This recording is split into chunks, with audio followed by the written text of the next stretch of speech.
Hello everyone, welcome to the judicial wings. धर्मदाय आयुक्तालय charity commissions ची जी लीगल वॅकन्सी आउट झालेली आहे त्याबद्दल मी आधीही एक व्हिडिओ बनवून तुम्हाला माहिती दिली होती. तर याची जी एक्झामिनेशन्स आहे ती नोव्हेंबरमध्ये होईल असं त्यांनी एक्सपेक्टेशन दिलेलं आहे की आम्ही नोव्हेंबरमध्ये एक्झाम्स कंडक्ट करू. म्हणजे इथून पुढे सपोज तुमच्याकडे आज सप्टेंबर जरी संपला असेल तरी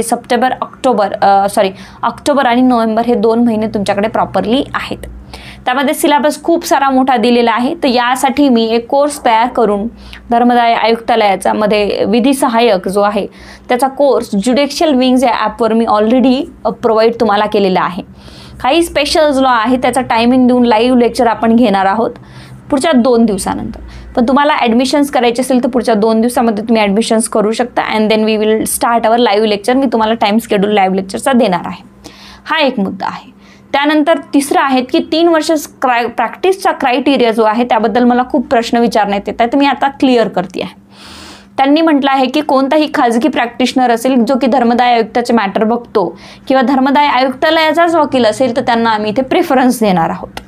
आता इथे एक्झामिनेशन आहे. एक्झामिनेशन नंतर त्यांनी इंटरव्ह्यूबद्दल काहीही बोलले नाही, म्हणजे इंटरव्ह्यू नाही आहे, डायरेक्ट रिक्रुटमेंट आहे. याच्यामध्ये 2 गोष्टी आहेत. तर कोणताही वकील असेल तरी त्याला बारमध्ये त्याचं रजिस्ट्रेशन असेल जे की रेग्युलर बार असेल सेशन कोर्टाचं, तर तोच सर्टिफिकेट देणार आहे. म्हणजे तुम्हाला जे सर्टिफिकेट द्यायचं तुमच्याकडे JMFC APP कोणतंही 3 वर्ष क्रायटेरिया असणारं 3 वर्ष टाईम पिरियड असणारं जर सर्टिफिकेट उपलब्ध असेल तर डेफिनेटली तुम्ही तेच देऊ शकता.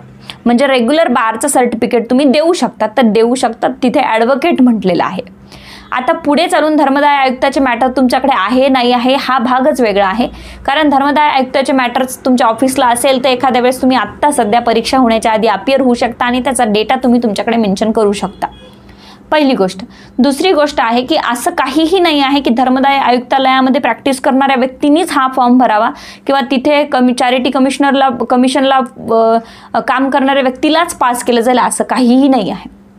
ज्यावेळेस कट ऑफ लागेल आणि तुमचा कट ऑफ जास्त लागेल आणि धर्मदाय आयुक्त म्हणजे चॅरिटी कमिशनरला जो प्रॅक्टिस करणारा व्यक्ती होता त्याचा जर कट ऑफ कमी लागला तर तुम्हालाच प्रिफरन्स देण्यात येणार आहे. ऑफकोर्स तुमचाच रिझल्ट येणार आहे. त्यामुळे असं काहीही ते कंपल्सरी नाही आहे. त्यामुळे तुम्ही आरामात फॉर्म भरू शकता.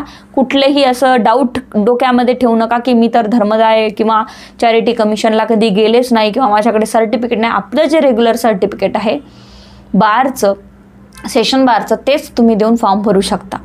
तर या पद्धतीने तुम्ही जाऊ शकता. आणि एक्झाम जास्त वेळ नाही, या नोव्हेंबरमध्येच एक्झाम आहे. तर ॲपवर ज्युडिशियल विंग्स ॲपवर मी चॅरिटी कमिशन विधी सहाय्यक लीगल असिस्टंट लीगलचा कोर्स ऑलरेडी अपलोड केला आहे. तो तुम्ही घेऊन त्याच्यातले लेक्चर पाहणं सुरू करू शकता आणि लाईव्ह लेक्चर लगेचच ॲडमिशन झाल्यानंतर पुढील 2 दिवसामध्ये सुरू होईल. तर त्याप्रमाणे तुम्ही ते जाऊ शकता. सो अभ्यास करून कट ऑफ किती मिळवता येईल याच्यावर फोकस करा. प्रॅक्टिस क्रायटेरिया काय आहे ह्यावर जास्त फोकस न केला तरी बेटर आहे. Thank you so much. चांगल्या प्रकारे अभ्यास करून पास व्हावं हीच सदिच्छा. Thank you so much.